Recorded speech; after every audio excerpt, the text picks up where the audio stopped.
Hello everyone, this is Colleen Lemma, Starseed Astrologer and Spiritual Messenger from SacredSoulEmpowerment.com, here to do your weekly intuitive message, your weekly intuitive reading for Monday, December 13th through Sunday, December 19th, 2021. For this week's weekly reading, we're going to be using the Angel Tarot deck by Jane Wallace for the main message for everyone. Your special message card this week, depending on your stone of choice, will be coming from the Yin Yang Oracle deck by Stellara. So, can you believe that we are over, as of this week, over halfway through the last month of the year? Let's go ahead. I'm not sure where I want to go with that. Let's go ahead and start by looking at the stones of choice for this week for that special message card later. And you will get a chance. I'm going to shift the perspective a little bit later here after talking about the astrological transit so that you can see the stones. I'm trying to accommodate everybody's likes and dislikes with the format of the video. Some of you prefer to see me on camera. Others prefer to see the cards and the stones throughout. Sometimes I do both. So the first stone of choice, and these are all special intention pendants, and they are not infused yet though. I just actually recently wrapped these this morning, so I haven't yet infused them with special intentions, but I'm going to tell you what the stone itself is as far as the metaphysical and spiritual properties. So the first special intention pendant of choice is serpentine. So this is a serpentine special intention pendant. It's wrapped in silver wire. The stone itself helps one to integrate situations and emotions that are causing one stress. So we're in the holiday season. Everybody's probably going through some sort of stress, right? So it helps to integrate situations and emotions that are causing one stress. The stone serpentine also helps to release fear of change so that one can look positively towards the future. So another good thing as we're moving into the new year of 2022, right? Let's go ahead and take a look at the second special intention pendant of choice here. This one is red calcite. Now, the red calcite stone itself helps to increase physical energy and a willingness to experience life. It helps to protect one's emotional and energetic boundaries. Again, something else that we're looking for the holiday season when we have lots of family around, right? Helps to experience or helps to protect emotional and energetic boundaries. And it alleviates confusion and provides a sense of willpower and motivation in one's life. And then your last special intention pendant of choice or stone of choice is dragon's blood jasper. You can see that this is a green jasper stone and has red blotches, hence they call it dragon's blood jasper. And the stone itself here helps to open up the heart chakra to strength and expression. I'm going to add emotional expression. It helps for to be able to stand in what one knows is right, at least right for you, or what you think is right overall. It helps to release fears. It helps to balance the masculine and feminine energies within. And it also helps to balance the physical, emotional, mental, and auric bodies. So I think the key phrase here, again, the holiday season, standing up for what is right, standing up for what you know is right. All right, so again, those stones of choice, take a last quick look here.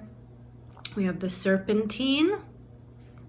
We have the red calcite, and we have the dragon's blood jasper. All right, so I'll let you think about that for whatever your special message is going to be later. Let's go ahead and talk about the astrological energies for the week. So there's only 3 days that we're going to be talking about, but those 3 days are packing some powerful energies. We're going to start out on Monday, the 13th. And before I even get into the astrology, the first thing when I was meditating and asking for some clarification, pulling some cards and whatnot for this reading, first thing I realized was that this reading from December 13th through the 19th, it starts on a karmic number, numerologically speaking, and ends on a karmic number, numerologically speaking. The number 13 is one of 4 karmic numbers that has to do with death and rebirth and transformation, to put it simply. And the number 19, where we end this particular week's reading, is also one of the 4 karmic numbers. And the number 19 stands for learning how to stand on one's own 2 feet and be independent, while at the same time knowing when it's okay or when you should ask for assistance or help or support from other people, knowing that you can't always do it by yourself, but sometimes you need that community. So the 2 tarot cards that the 13 and the 19 karmic numbers relate to is the death card for the 13, right? The 13th major arcana, which essentially does mean death and rebirth and transformation. And the 19th major arcana is the sun card, which is about, again, kind of standing in your light and shining your light and being recognized out in the world for who you are. And it often actually talks about recognition in the career or the life path. So we start out on Monday the 13th with 2 planets changing signs.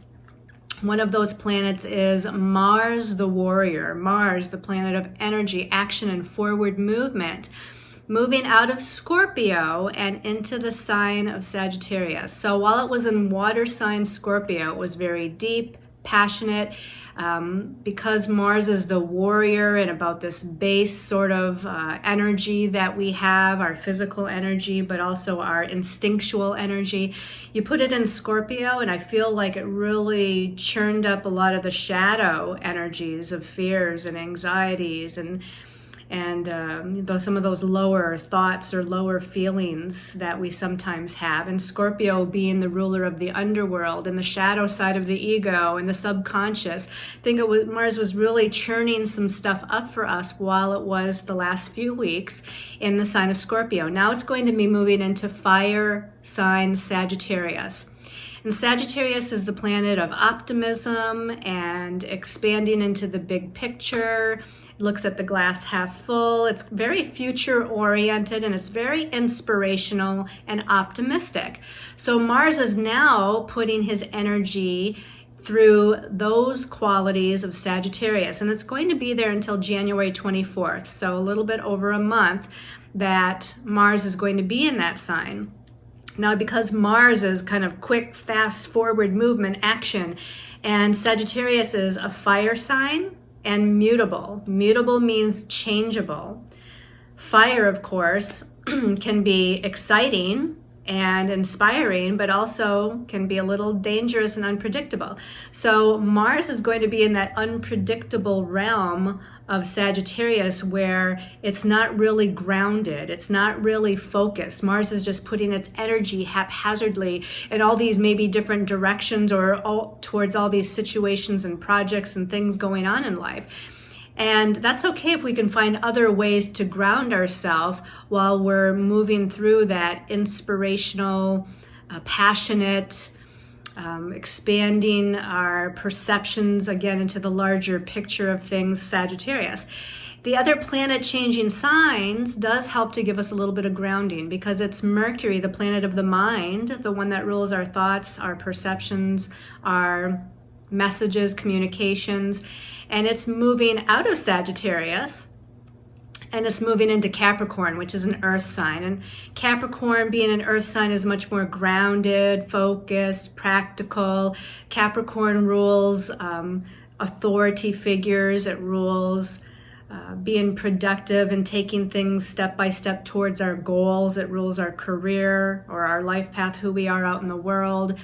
And really, again, taking these grounded, practical steps towards that. So I feel like Mercury in Capricorn is going to help to provide a little bit of grounding to Mars being in that fire sign of Sagittarius. And Mercury is going to be in Capricorn, by the way, until January 2nd. Not quite as long as Mars will spend in Sagittarius, But Mercury in Capricorn is going to be there about 3 weeks or so, giving us an ability to really kind of be a little bit more logical and, what do I want to say, oriented towards what do we want to do next in order to reach our kind of goals for our destiny path. Where do we want to go next? Capricorn rules the goat energy, and the goat is willing to take its time, and it climbs up the side of a mountain. If you've ever seen like a mountain goat, sometimes it looks like it's climbing straight up this mountain.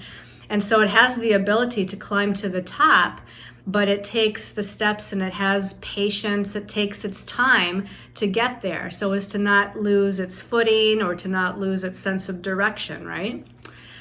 We're going to skip to Saturday now, all the way from Monday to Saturday. And on Saturday, Mercury in Capricorn is going to be challenging or in a square aspect to Chiron, the wounded healer. What's interesting about this is that Chiron, the wounded healer in Aries, is slowing down to turn to direct motion the next day on Sunday, this Sunday. So because Chiron is slowing down, stationed is what we call it, when a planet is at a stationary point before it either turns retrograde or direct, it's kind of sitting at a standstill, and that always magnifies the energies of whatever that planet is in whatever sign that it happens to be in. So Chiron's energies are magnified and intensified right now in Aries, bringing up wounds regarding our sense of self and self-identity, our confidence, our courage, our leadership ability, our ability to take charge, our independence. And Mercury is squaring Chiron on Saturday, right before the full moon, at 27 degrees Gemini, which is also on Saturday. So this can challenge our, mental perspective with Mercury square Chiron. It's going to challenge our mental perspective. We might have some communication difficulties with other people that brings up old wounds, or we might just have difficulties within ourselves, how our voice in our head is communicating with us or chatting with us, or our own thoughts or perceptions might be a little challenged where, again, it's bringing up lack of confidence, lack of courage. I don't know who I am or what I want. I don't feel stable within myself. I don't feel like I'm an independent sovereign being. All of those things are going to be wounds that are coming up right before the full moon on Saturday. Then we get to the full moon, of course, right? Full moons are about completion, healing, letting go. And this is not an eclipse, but it is the first full moon after our full moon lunar eclipse on November 19th and after our new moon solar eclipse on December 4th. So I feel like this full moon, being the first full moon after those eclipses, might be winding up some energy, might be completing some sort of energy. Now it does seem to be on the mental realm because it's in Gemini. So this is a completion to a way of thinking, a way of our thought processes, perceiving things. It could be the end of some sort of communication or connection communication aspect with other people, another person, other people. So communication matters also are coming up to be healed or coming to a close. Like there's something that, okay, we've discussed that long enough. This is the final decision. This is what, this is what's going to happen, or this is what I think. I'm not going to waver from that. Of course, it is Gemini, and Geminis always do sometimes have that wavering, vacillating effect. So they might think that they're not going to waver, but they still might. But still know that, with any full moon, our emotions are heightened during that time. Our emotional buttons are more easily pushed at that time. And with Gemini being, again, a mutable sign, not grounded at all, not focused at all, the energies, both mentally and emotionally, might be all over the board. And then on Sunday, the 19th, we have Venus finally turning to retrograde motion at 26 degrees of Capricorn. Now, Venus is going to be in Capricorn for a very long time. I can't remember when she went into Capricorn. It's been probably about 3 or so weeks. She's going to be retrograde in Capricorn from 26 degrees of Capricorn all the way back to 11 degrees of Capricorn. So she stays in that sign. and she retrogrades all the way until January 29th of 2022. And then once she turns back to direct motion on January 29th at 11 degrees Capricorn, she's got to travel through all those degrees again until she gets past her shadow, and that means until she gets past 26 degrees of Capricorn, which is where she is on Sunday the 19th, when she's going direct. She won't be out of her shadow or past that 26 degree Capricorn mark until March 2nd. And then a few days thereafter, she's still in Capricorn to finish up her transit in that sign. But while Venus is retrograde, it's going to be bringing up energies from the past that deal with either relationship matters, because Venus rules relationships and partnerships, our connections with other people, or it could be bringing up situations or energies of the past regarding money or finances, because she does rule our personal resources, such as money and finances as well. Or this could be bringing up energies of the past regarding our values, our value system, because she does rule what we value in life or how we value ourselves as well. So while retrograde, we're moving back over all of these relationship, finances, values, self-worth, and we're kind of mulling things over. We're trying to heal those situations and circumstances. People from the past, especially because it's relationship oriented. So people from the past may come back into our lives so that some sort of healing can take place here. So don't be surprised if you have a revisitation there of somebody from the past, a relationship. Now, Venus being in Capricorn, though, Capricorn is a sign that rules our career path, our goals, our ambitions. And so it's also going to be bringing things up from the past regarding the career sector. Maybe you're working on a career project. Maybe it's your website. Maybe it's like me, trying to continue my work on content for all of my special intention products. Venus retrograde in Capricorn is a great time to really focus your efforts towards the finishing and completion of those past career or work-oriented, goal-oriented sort of projects. Okay, on the same day that Venus is turning retrograde on Sunday the 19th, that's when also, as I mentioned earlier, Chiron, the wounded healer and shaman, is turning back to direct motion at 8 degrees of Aries. Now, just a side note, Chiron actually has been retrograde in Aries since mid-July. So here you can see July, August, September, October, November, mid-December. It's been retrograde for about 6 months here in this sign of Aries. And so the Aries energies that Chiron is filtering through is always going to be strongest when it's either turning to retrograde motion or, as on Sunday the 19th, turning back to direct motion. It's also strongest whenever a planet, no matter what planet that is, when a planet first enters a sign and when it is just leaving a sign. So when it enters the 0 degree point of a sign and when it's leaving the 29th degree of a sign in order to go into the next sign of the zodiac. Those are the strongest, of course, time periods. Of course, if it's hitting your chart and other planets in your chart, it's going to be strongly felt as well. But as far as just a transit is concerned, you're going to feel Chiron's energy here in this instance really intensifying.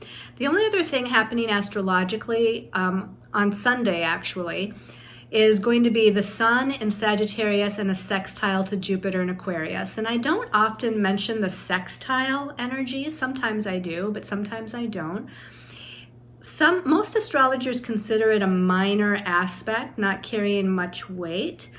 Others consider it in the major aspect category, like the conjunctions and the squares and the oppositions and the trines. But in this instance, I just felt like it was a very positive, good luck oriented, auspicious kind of energy, because the Sun is in vibrant, inspirational, passionate Sagittarius, right? That wants to expand into the big picture and expand its energies out there in the world. And Jupiter is the planet of expansion, and Jupiter rules blessings and good luck and prosperity and abundance. And it's in Aquarius, which is the sign that rules humanitarian endeavors, and it rules the future. Both Sagittarius and Aquarius have kind of a future-oriented sort of energy to it. So the fact that the sun in Sagittarius is sextile Jupiter in Aquarius on Sunday, I felt like that was a good aspect to be aware of any opportunities that might present themselves to you. And when the opportunity, or if the opportunity presents itself, make sure that you take some sort of action or follow up on that positive energy. Okay, so let's go ahead and shift our perspective now and take a look at what our angels and guides have to tell us as far as the message for the week. Okay, so just a reminder of what your stones of choice are for that special message card later. That first stone is the serpentine special intention pendant. The second stone of choice is the red calcite special intention pendant. And the last stone of choice is the dragon's blood jasper. Okay, so now we get to go ahead and take a look at the messages from our angels and guides for the week. The first card, okay, I like this card. I always like this card. This is the 8 of Wands, and it says at the bottom, journeys. Now, the number 8 in numerology is a number of leadership and empowerment. It's about our career path, our life path, our destiny path.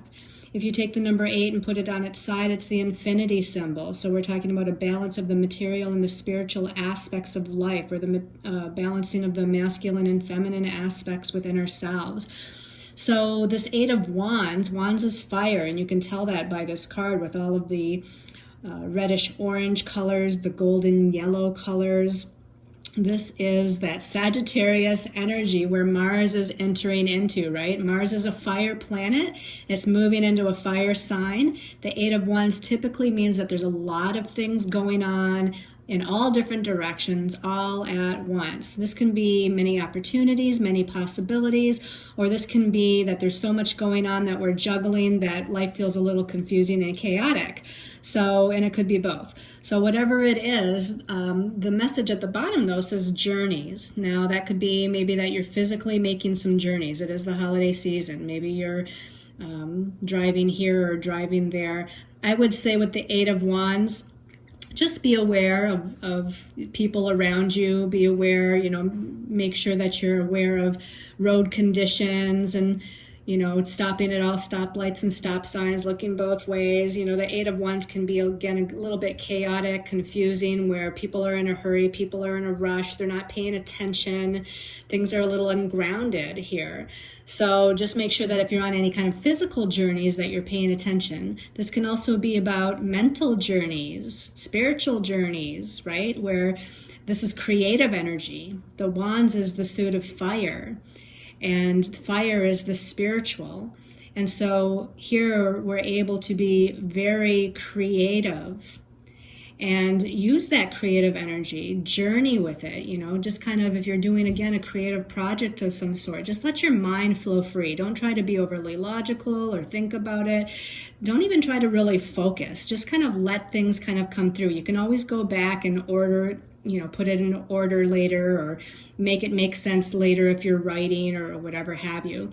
But this is kind of like a free flow. Let spirit and that creative, inspirational energy just kind of flow through you as you're journeying on a spiritual level through it all.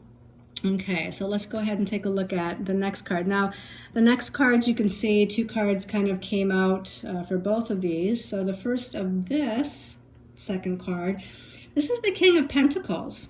It says generosity at the bottom. The King is one of the court cards, and he's the most mature of the court cards, right? We have the Page, the Knight, the Queen, and the King. So the King is the leader. The King is in charge. The King is usually a focused, grounded, mature individual, if we are indeed talking about an individual. And this is the suit of Pentacles. And so we are talking about the material realm. We are talking about perhaps finances here. So if this is an actual person, the King of Pentacles is someone mature, possibly older, but definitely a mature, grounded, practical, leadership-oriented entrepreneur type who is, he's probably either well off financially, or he's working towards abundance and prosperity. He knows how to organize and hang on to his money if need be. He knows how to use his money to further his business goals, his career goals. So you might be connecting with somebody this week who has these qualities.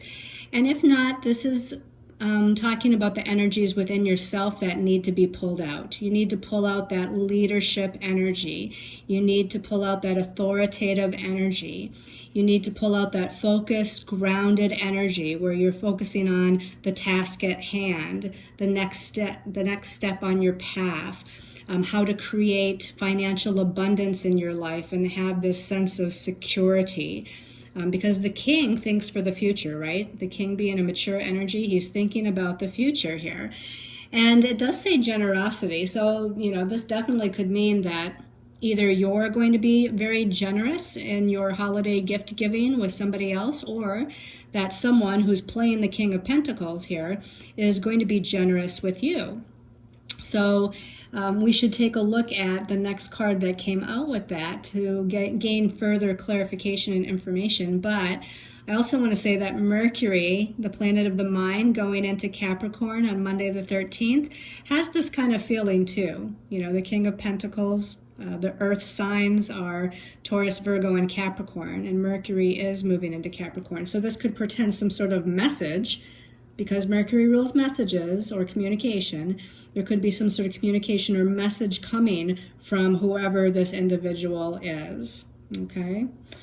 All right. And it could be the message could be about career goals or aspirations, or, so he can, this person he or she might be able to help you, guide you, assist you in some way, or even offer some sort of financial assistance as well. But let's take a look at this card here.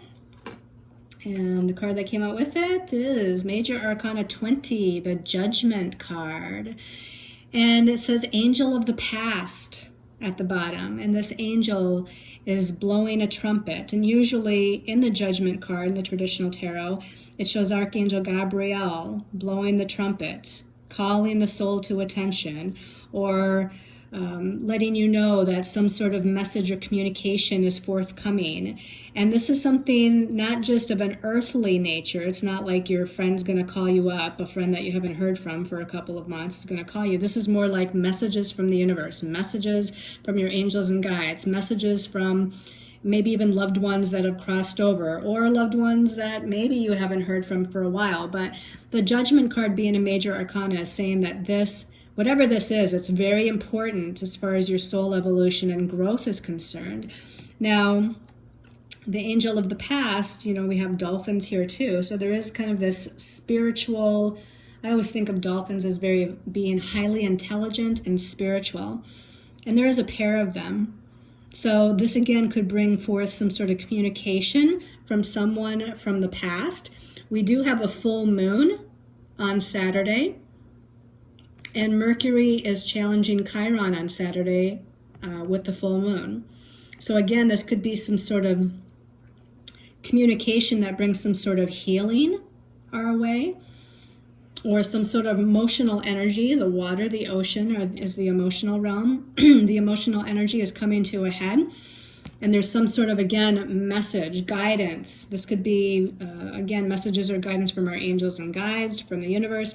This could be messages from significant others from our past that maybe we haven't spoken to in a long time, to resolve some sort of old energies. This is the second to the last major arcana, so we're winding up the soul journey with this particular card, because the card after this is going to be Major Arcana 21 in the world, and that is the last of the major arcana, bringing about some sort of completion. So this is almost bringing a completion. We're near some sort of completion here, but we have to resolve something here with this card. So whatever we're resolving, it's going to require some grounded, practical communication, and might be with somebody, again, that is a mature father figure, grandfather figure, or masculine influence in our life. And again, whether it be on a personal or business level, It definitely could be either. All right. Let's go ahead and take a look at this card here. This is the Page of Pentacles, okay? So we have another Pentacles card, the King of Pentacles and then the Page of Pentacles. This is the youngest of the court cards. This is the most immature of the energies, usually representing a child or childlike energy or naive sort of energy. And it says luck at the bottom, but when I see the pages, I always think of messages again. So here we might have messages that are coming in, messages about maybe money, maybe about career, maybe about projects, maybe about our goals. The Pentacles is usually something very tangible and of an earthly sort of nature. So again, job, career, money, finance, projects, business partner. If it's a business partner, the page would say that this person's not being very mature about something, but we'll have to see what the last card is because the King of Pentacles came in earlier. This could definitely be messages or communication with children or about children or grandchildren, or that somehow children are going to be prominent. Of course, it is the holiday season, so we're more surrounded by family members who have children and their children. The fact that it says luck, I think that's a good thing, of course, because there could be some sort of blessings coming in. Now, whether the blessings are of a financial nature, which might be indicated with the Pentacles, but the blessings could also be like support, like guidance or support or something like that helps us along our path or helps us towards our goals in some way. Let's go ahead and look at the last card that came out with this. I'm just noticing that the page here is holding a book. So definitely she's kind of either keeping some sort of information close to her chest, or she's valuing some sort of knowledge or information or message that's being given to her. Let's take a look at this last card here. And the last card, wow, lots of pentacles. The Eight of Pentacles. Well, we are entering Capricorn season, although Mars is in Sagittarius and the Sun is still in Sagittarius until next week.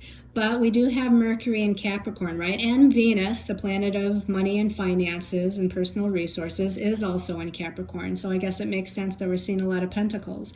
This is the Eight of Pentacles, and it says dedication at the bottom.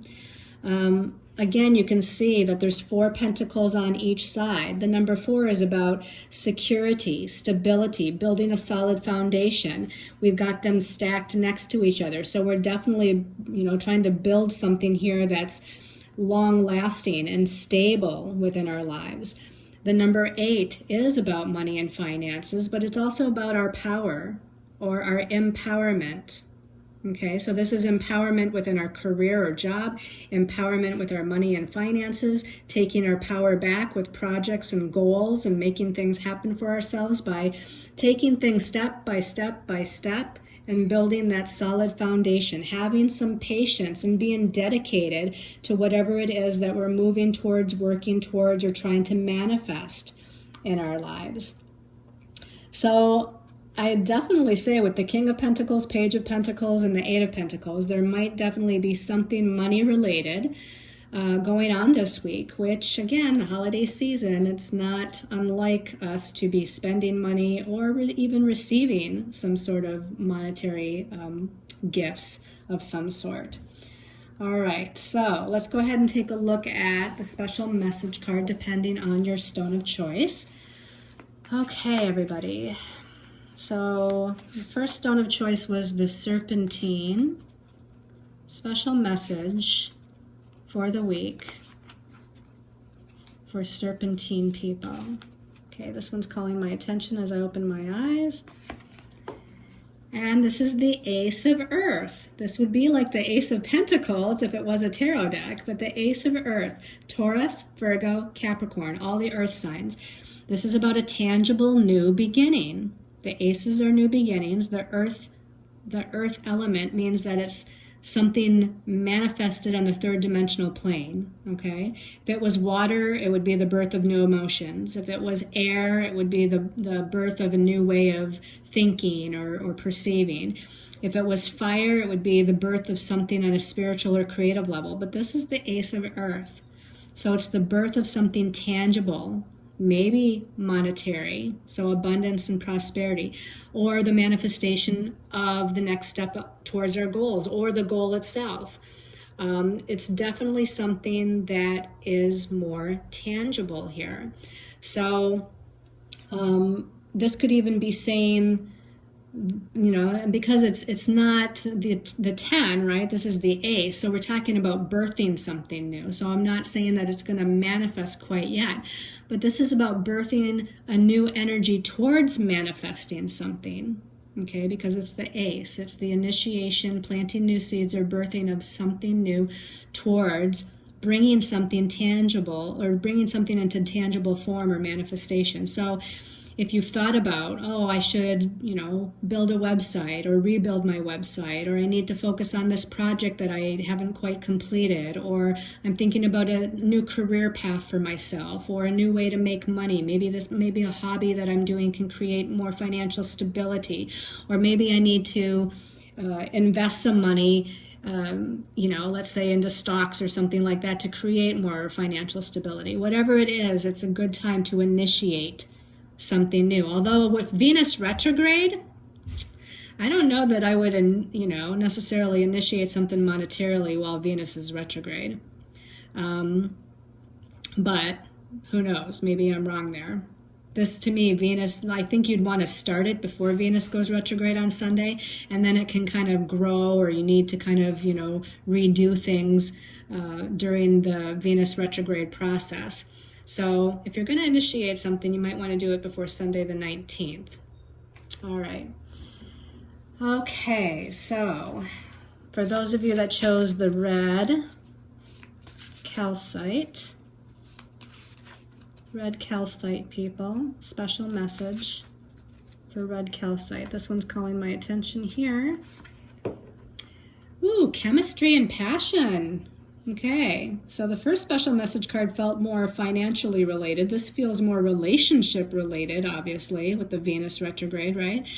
So some sort of relationship, and if it's a new relationship, you feel very passionate about it. There's a huge sexual, connection, attraction, or chemistry between the two of you. So some of you with Venus during the Venus retrograde cycle, if you're meeting somebody new, there's a couple things that are coming in. Realize that when Venus turns retrograde, old partnerships or lovers from the past might resurface. And maybe this is what this is too. Maybe it's somebody from the past that you have that strong chemistry and passion with. Or this can be if you meet somebody and Venus is going retrograde, there might be some challenges or issues or old karmic wounds, either with them or with yourself or with both of you, that need to be moved through and where healing needs to take place. Now, if you're already in a relationship, there's definitely something about either healing the connection between the two of you, getting back to the basics of date night and passion and deep conversations, authentic, open, honest, communications, finding that spark again in the relationship. I know, after a time you kind of lose that spark, and you got to make time for the partner. You have to make time for the relationship.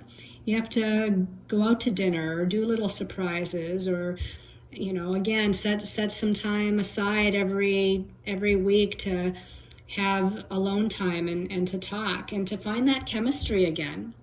That's what brings healing in a relationship that maybe has gone by the wayside, right? If at all that can be done. So I feel like there's definitely some attention needing to be paid to relationship matters for those of you that chose the red calcite. All right, and then those of you that chose, the dragon's blood jasper, you saw, I hope that one fell out when I was shuffling. Family, home, commitment.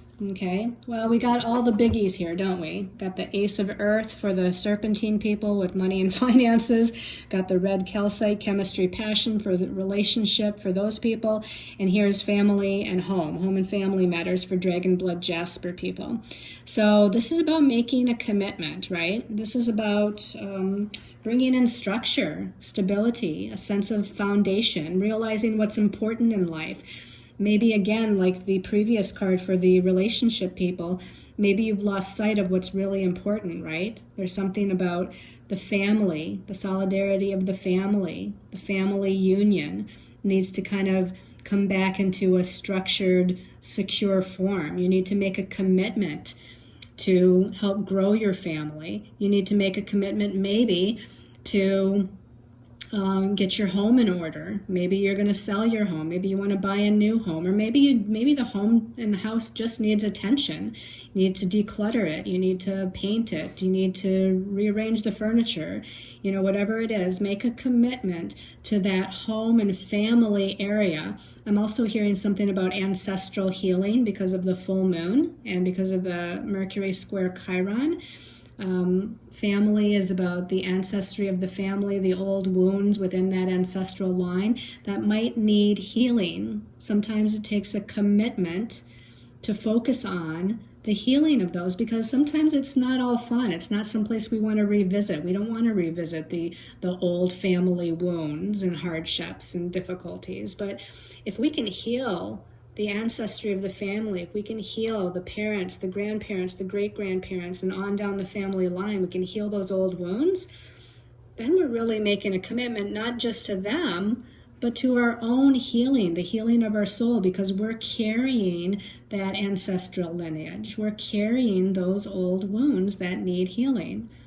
So focus on and make a commitment to that greater good of family and home during this week. Okay, everybody, I hope you've enjoyed this weekly intuitive reading. Thank you so much for your love, support, your wonderful comments each and every week and month. I appreciate them. If you haven't already watched the December monthly video, again, be sure to go into my YouTube channel and watch the monthly video for the last month of this year, 2021, complete with the numerological energy, astrological energy, messages from our angels and guides, and a special message card depending on your stone of choice. If you're not a part of my newsletter, please go to my website and sign up for my monthly newsletter. Each month I update you on certain energies that are happening universally or in the collective. I'm giving you special news and updates as to what I've been doing, what I'm up to. And oftentimes, almost every time, there's some sort of discounts, coupon codes, etc. for different things that I've got going on via services or products.